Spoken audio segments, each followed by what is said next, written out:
ஒவ்வொரு முறையும் ரிப்போர்ட் வருது. அரூர் வெற்றி வாய்ப்புல மிகப்பெரிய பிரகாசமா இருக்குது.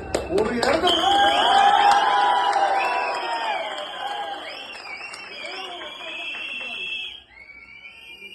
சொல்றேன், ஒரு இடத்துல கூட விட்டு கொடுத்துறாதீங்க. ஓட்டு போட தயாரா இருக்கிறாங்க. நோட்டீஸ எல்லா இடத்துலயும் கொண்டு போய் சேர்த்துங்க. அதாவது மாவட்ட செயலாளரோ இல்ல வேட்பாளரோ எல்லா இடத்துக்கும் வரணும்ன்றது கொஞ்சம் சாத்தியம் இல்லை. இங்க இருக்கிற நீங்க எல்லாருமே தான் வேட்பாளர். எல்லாருமே நம்ம தலைவருடைய